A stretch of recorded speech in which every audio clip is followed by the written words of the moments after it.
मित्रों, मैं आज आपका इस विशेष प्रेस वार्ता में आपका स्वागत करता हूं।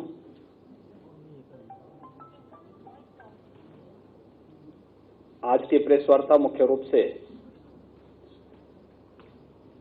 कल देश की संसद में माननीय वित्त मंत्री जी के द्वारा वर्ष 2023-24 के लिए जो बजट प्रस्तुत किया गया था, उस बजट से संबंधित कुछ हाइलाइट्स जो बजट की विशेषताएं हैं, राज्य की जनता उससे कैसे लाभान्वित होने जा रही है, इन्हीं सब मुद्दों को लेकर के यह विशेष प्रेस वार्ता आज यहां पर मैंने आहूत की है। जैसा कि आप जानते हैं, कल केंद्रीय वित्त मंत्री जी ने अमृत काल का एक पहला बजट प्रस्तुत किया है। इस देश ने 2022 में अपनी आजादी का अमृत महोत्सव मनाया है और आदरणीय प्रधानमंत्री जी ने देश की आजादी के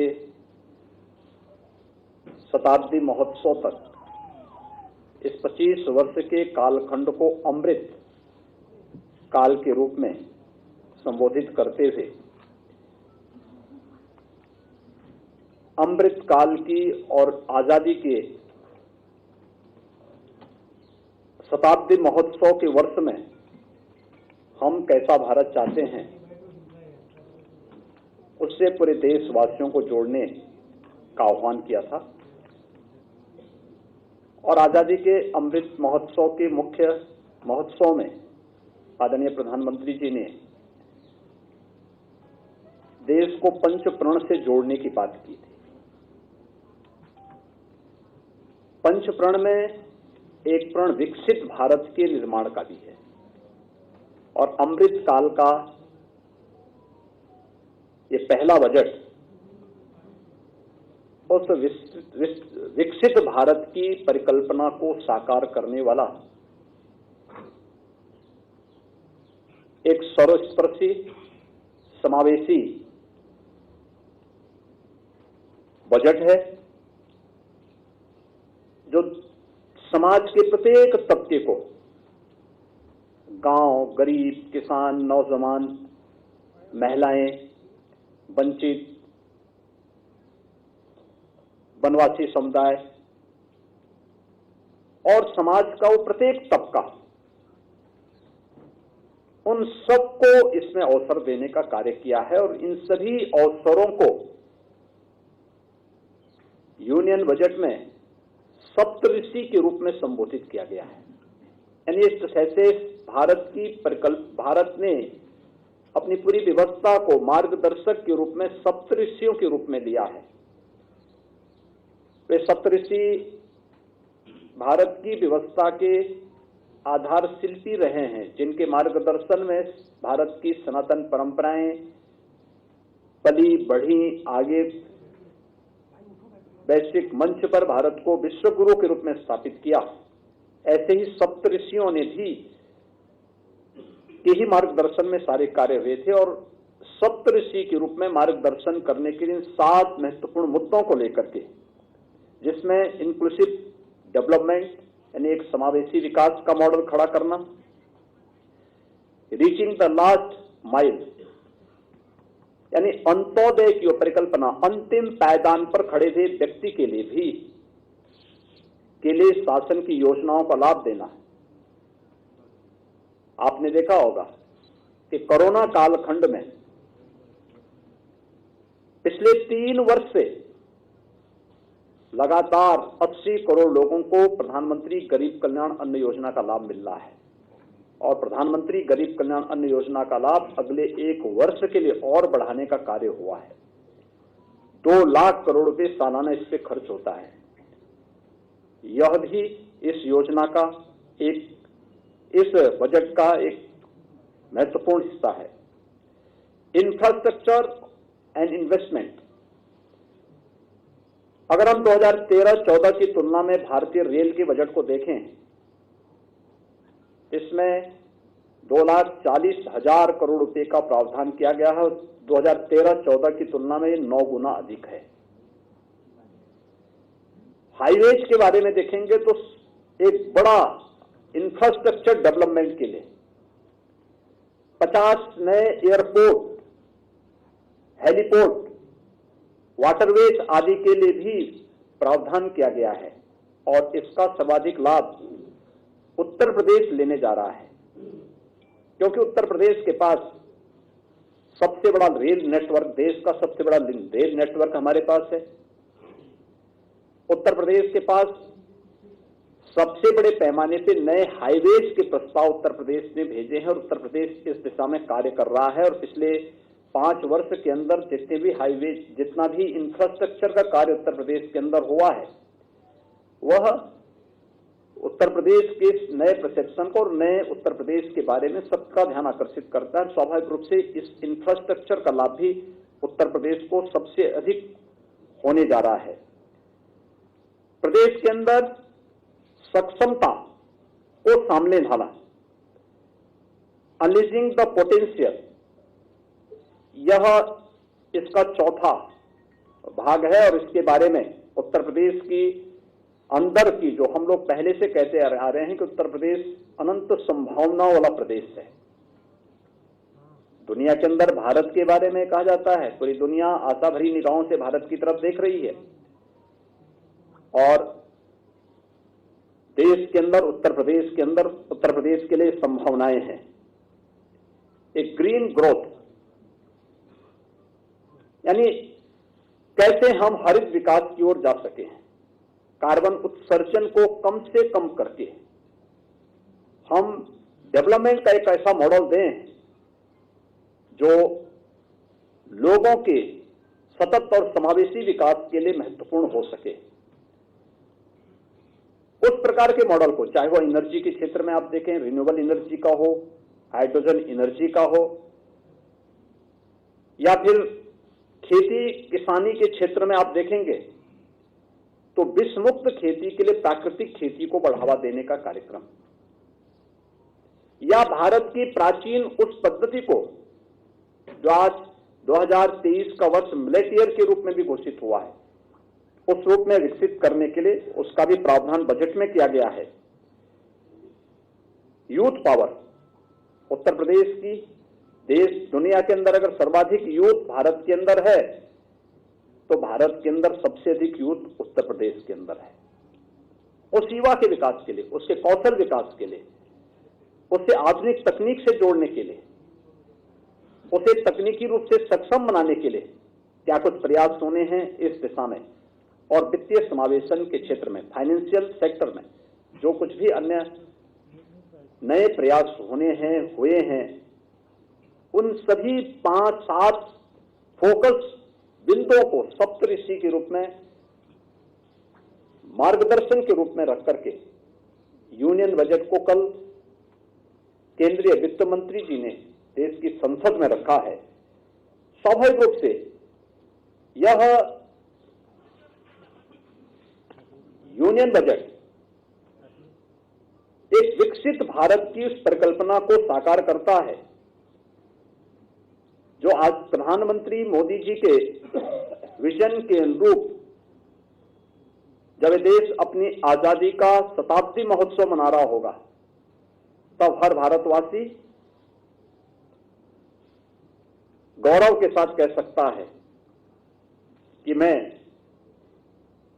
दुनिया की सबसे बड़ी आर्थिक महाशक्ति के रूप में स्थापित भारत का नागरिक हूं। दुनिया के सामने भारत की जो पहचान थी, उस रूप में वह अपने आप को कह सकता है। और इसलिए इस पूरे बजट के अंदर अगर आप देखेंगे तो सबसे महत्वपूर्ण बात है कि अगले 25 वर्ष का विजन इस पूरे बजट में छुपा हुआ है। दूसरा, ईज ऑफ लिविंग को और आसान बनाना, इस दिशा में भी अच्छे प्रयास हुए, इस पर जोर देने का कार्य हुआ है। बजट में भारत की आर्थिक विकास दर को 7% तक पहुंचाने के लक्ष्य के साथ कार्य करना। आज के दिन पर भारत की विकास दर दुनिया के अंदर बड़े देशों में सबसे तेज गति से चलने वाली अर्थव्यवस्था के रूप में है।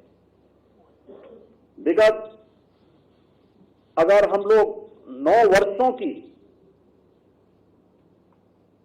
इस गति को देखें तो भारत के अंदर पर कैपिटा इनकम दोगुने से अधिक हुई है। भारत दुनिया के अंदर सबसे बड़ी अर्थव्यवस्था के रूप में आगे बढ़ रहा है। आज भारत दुनिया की 5वीं बड़ी अर्थव्यवस्था के रूप में स्थापित हो चुका है और यूनियन बजट में इन सभी बातों को ध्यान में रख करके कार्य किया गया है। अंत्योदय के लक्ष्य को ध्यान में रख करके प्रधानमंत्री गरीब कल्याण अन्न योजना का लाभ देश के अंदर अगर 80 करोड़ लोग ले रहे हैं तो उसका भी सर्वाधिक लाभ उत्तर प्रदेश के लोगों को मिल रहा है। इसमें 15 करोड़ लोग उत्तर प्रदेश के अंदर इस योजना के साथ जुड़े हुए हैं। प्रधानमंत्री आवास योजना, इसके बजट में काफी वृद्धि हुई है। पिछले 6 वर्षों के अंदर उत्तर प्रदेश को 45.5 लाख से अधिक प्रधानमंत्री आवास योजना के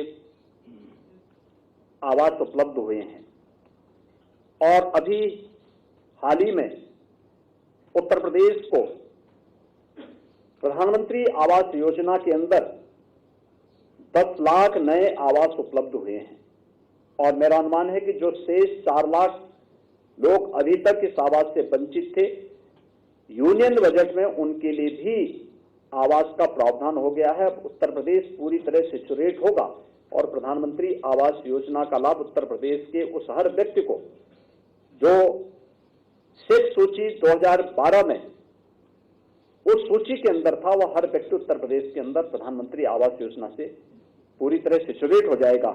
इसमें भी काफी बड़ी योजना यानी लगभग 69,000 करोड़ रुपए का प्रस्ताव किया गया है। 66% की बढ़ोतरी केवल पीएम आवास योजना के अंतर्गत ईज ऑफ लिविंग के लक्ष्य को ध्यान में रख करके इस कार्यक्रम को आगे बढ़ाने का कार्य हुआ है। 25 करोड़ की आबादी देश की उत्तर प्रदेश में निवास करती है। पिछले बजट में 2014-15 का जो पहला बजट प्रस्तुत हुआ था, प्रधानमंत्री जी ने उस समय देश के सामने एक विजन रखा था हेल्थ इंफ्रास्ट्रक्चर के लिए। उत्तर प्रदेश को इसके तहत 28 मेडिकल कॉलेज उपलब्ध हुए और इस बजट में देश के अंदर अगर उस स्कीम के अंतर्गत आप देखेंगे पूरे देश के अंदर 157 नए मेडिकल कॉलेज बने थे। उत्तर प्रदेश को 28 मेडिकल कॉलेज मिले। 28 मेडिकल कॉलेज और कुछ राज्य शासन ने अपने स्तर पर बना रही थी। इन सबको लेकर के लगभग हम लोग पिछले 6 वर्ष के अंदर प्रदेश के अंदर हम लोगों ने लगभग 35 मेडिकल कॉलेजेस पे हम कार्य कर रहे हैं। अब 1 डिस्ट्रिक्ट 1 मेडिकल कॉलेज की ओर जब उत्तर प्रदेश बढ़ रहा है तो हम सब आभारी हैं कि हेल्थ सेक्टर का जो बैकबोन है नर्सिंग और पैरामेडिकल, इसमें हमें 28 नए नर्सिंग कॉलेजेस मिल जाएंगे। ये 28 नए मेडिकल कॉलेज यानी इन 28 जो मेडिकल कॉलेजेस मिले थे उनके साथ साथ एक नर्सिंग कॉलेज भी हमें उपलब्ध होगा। तो उत्तर प्रदेश के वे सभी क्षेत्र जहां इससे लाभान्वित होंगे, वहीं खासतौर पर नर्सिंग और पैरामेडिकल के क्षेत्र में जो हमारा युवा है, जो बालिकाएं हैं, इन सबको 100% प्लेसमेंट की गारंटी भी उसमें उपलब्ध हो जाएगी। और ये एक ऐसा सेक्टर है जहां पर प्लेसमेंट की गारंटी भी देता है और एक सिक्योरिटी की गारंटी भी देता है।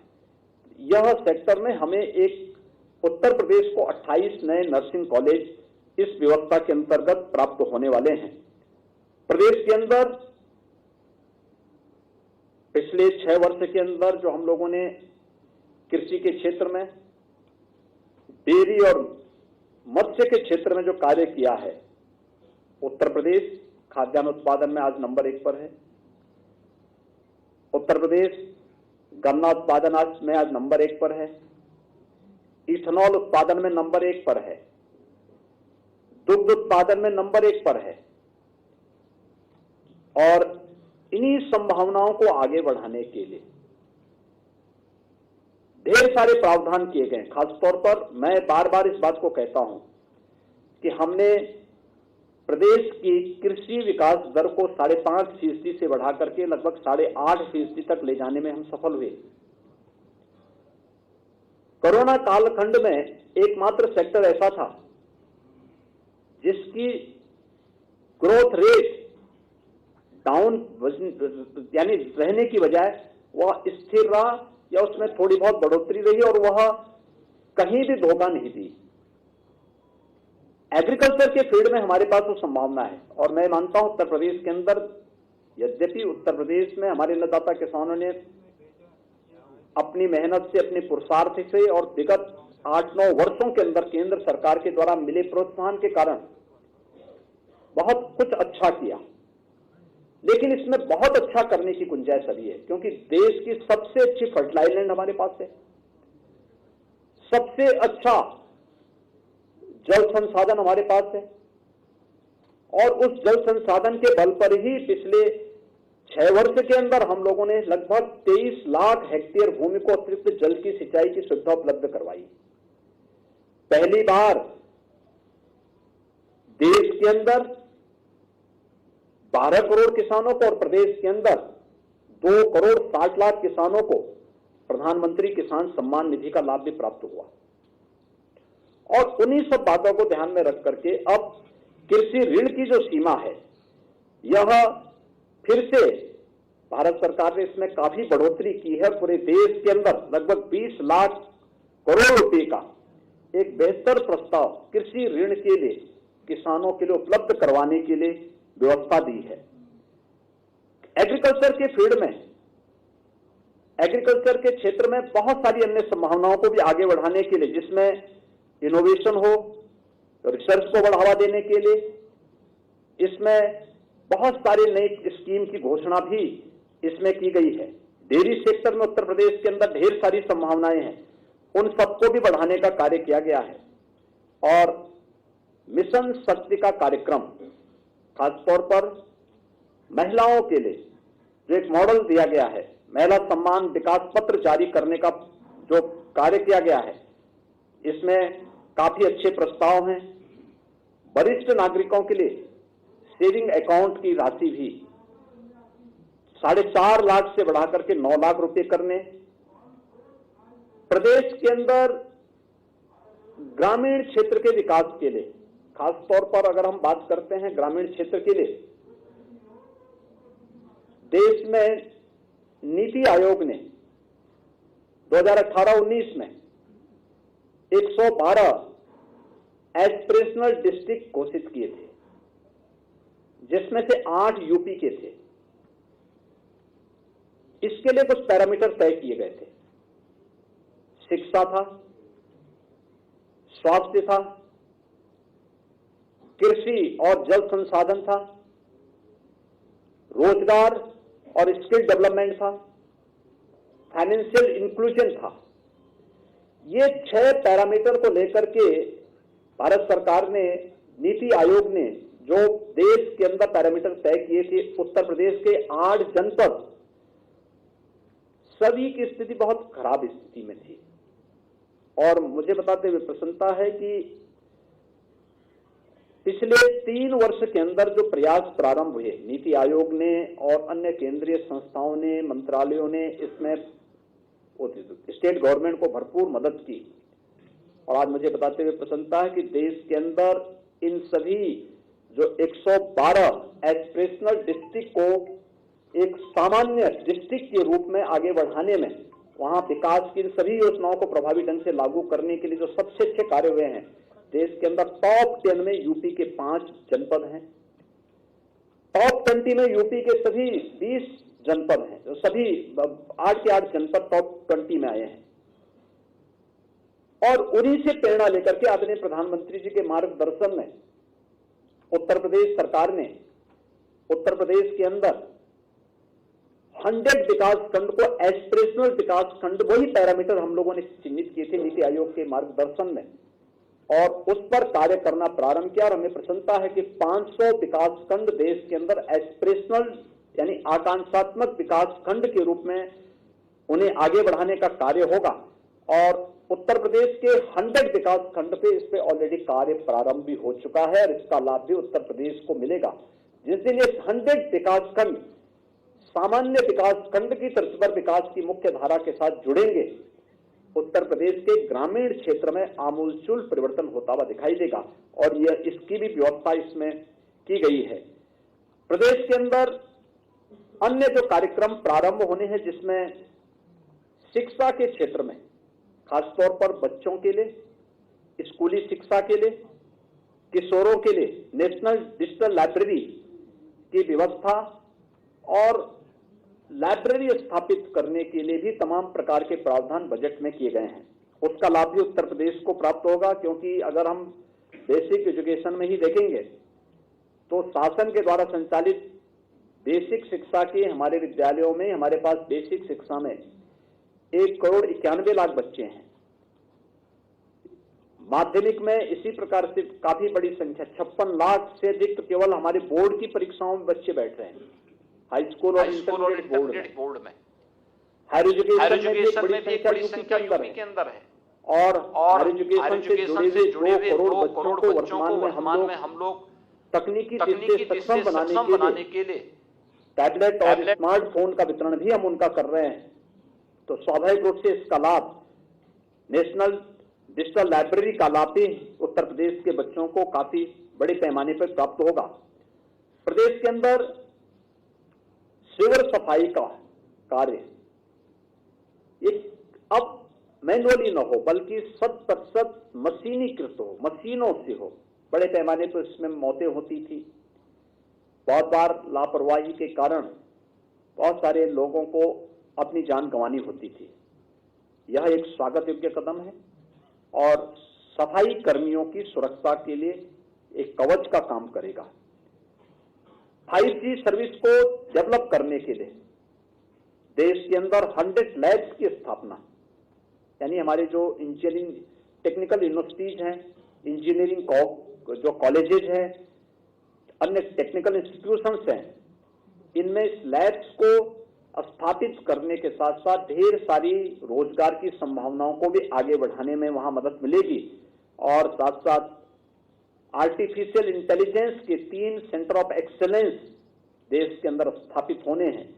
इन सभी कार्यक्रमों को आगे बढ़ाने के लिए खासतौर पर इसमें एग्रीकल्चर के फील्ड में क्या कुछ हो रहा है, तो लखनऊ का AKTU या आचार्य नरेंद्र देव कृषि विश्वविद्यालय अयोध्या, इन सब को लेकर के भी हम लोगों ने अपने कार्यक्रम को आगे बढ़ाना प्रारंभ किया है। पर्यटन विकास की जो संभावनाएं हैं, इसको मिशन मोड पर लेकर के सर्विस सेक्टर में अनेक संभावनाएं हैं और उत्तर प्रदेश ने पिछले 6 वर्ष के अंदर इन संभावनाओं को देखा है। यूनियन बजट में भी इसका स्थान दिया गया है और जिसमें खासतौर पर हर राज्य के अंदर एक यूनिटी मॉल का प्रावधान भी किया गया है। यूनिटी मॉल, जहां पर उत्तर प्रदेश ने जैसे स्कीम अपनी चलाई थी जो 2018 में परंपरागत उद्यम के लिए 1 डिस्ट्रिक्ट 1 प्रोडक्ट की, अपने प्रोडक्ट को तो हम करेंगे ही करेंगे, पूरे देश भर के ऐसे ही ODOP से जुड़े हुए प्रोडक्ट को डिस्प्ले करना, उसकी ऑनलाइन सेल करना, ये सभी सुविधाएं वहां एक जगह उपलब्ध हो पाएंगी। इसके लिए भारत सरकार मदद करने जा रही है और इसको लेकर के भी यह एक परंपरागत उद्यम को बढ़ावा देने और MSME सेक्टर के लिए बहुत अच्छी प्रोत्साहन का एक वो वहां पर प्राप्त, उसका लाभ प्राप्त होगा। प्रदेश के अंदर अन्य कार्यों के साथ साथ प्रदेश में प्राकृतिक खेती को बढ़ावा देने के लिए भी, यानी जो प्राकृतिक खेती को मिशन मोड पर लेने का कार्यक्रम चल रहा है, इसका लाभ भी उत्तर प्रदेश लेगा, क्योंकि उत्तर प्रदेश ने इसमें लगभग वर्तमान में हम लोग जैविक खेती और प्राकृतिक खेती दोनों मिलाकर के उत्तर प्रदेश लगभग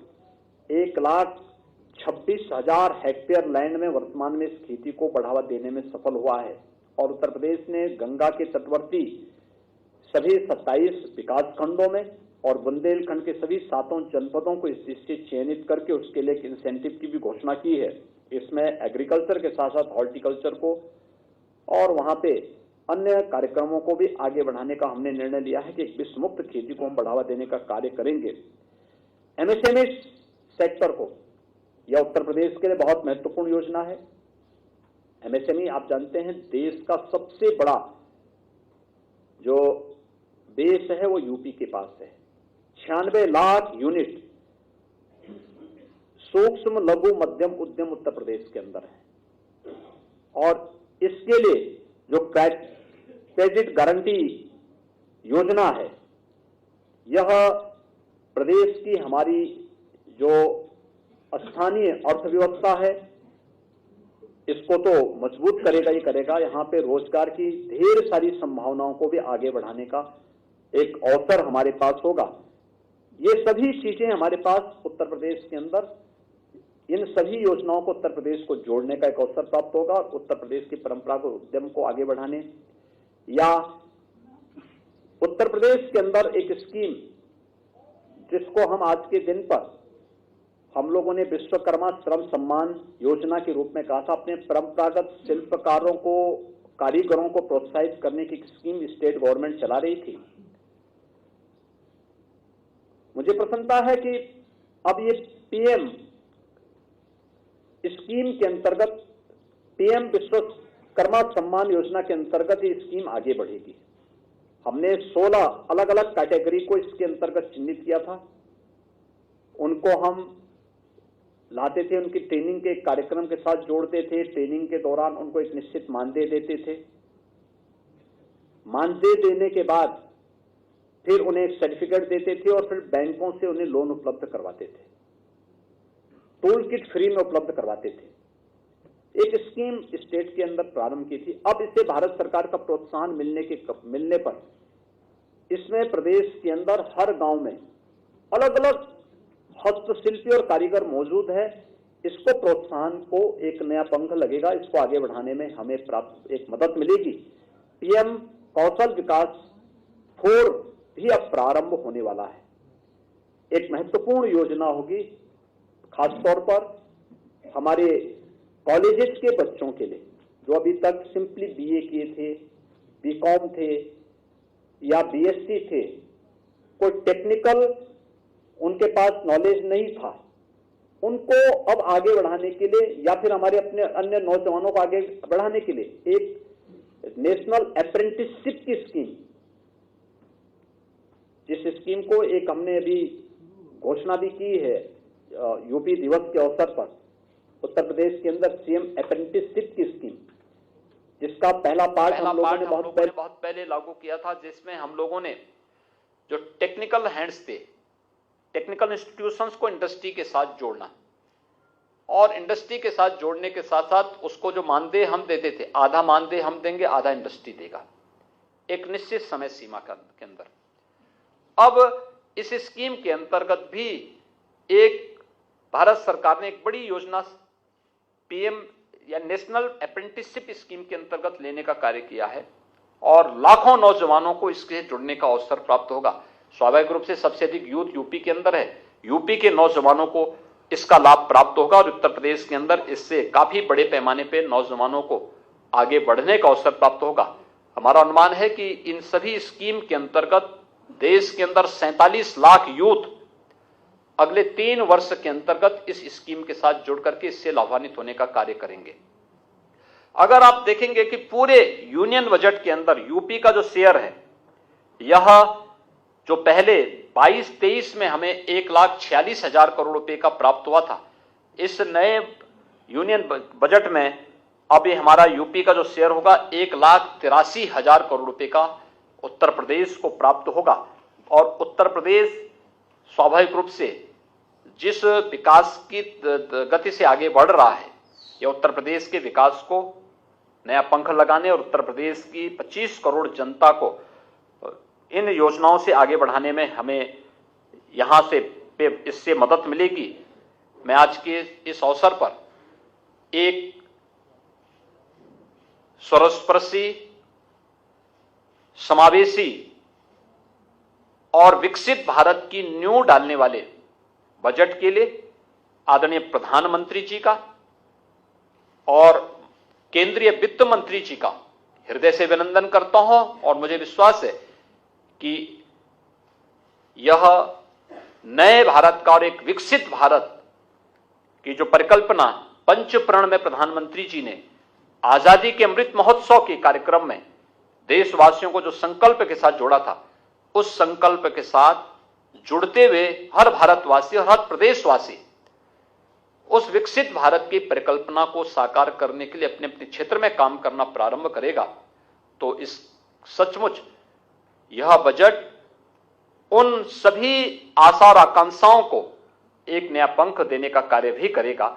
मैं इस अवसर पर एक बार फिर से एक लोक कल्याणकारी और समर्थ भारत की परिकल्पना को साकार करने वाले बजट के लिए आदरणीय प्रधानमंत्री जी का और एक जो मध्यम वर्ग के लिए जो अक्सर आती थी टैक्स, इनकम टैक्स की जो रिबेट की सीमा है वह 5 लाख से बढ़ा के 7 लाख करना, काफी बड़े पैमाने पे इसकी लोगों ने तारीफ की है, इसकी काफी सराहना हुई है। मध्यम वर्ग को भी इससे काफी लाभ मिला है। तो हर एक तबके को ध्यान में रख करके, जो मैंने पहले कहा कि सर्वस्पर्शी भी है और समावेशी भी है, लोक कल्याण को ध्यान में रख करके, लेकिन एक विकसित भारत की परिकल्पना को साकार करने वाला बजट है। इसके लिए मैं आदरणीय प्रधानमंत्री जी और केंद्रीय वित्त मंत्री जी का हृदय से अभिनंदन करता हूं और प्रदेशवासियों की ओर से आभार भी व्यक्त करता हूं। धन्यवाद जी।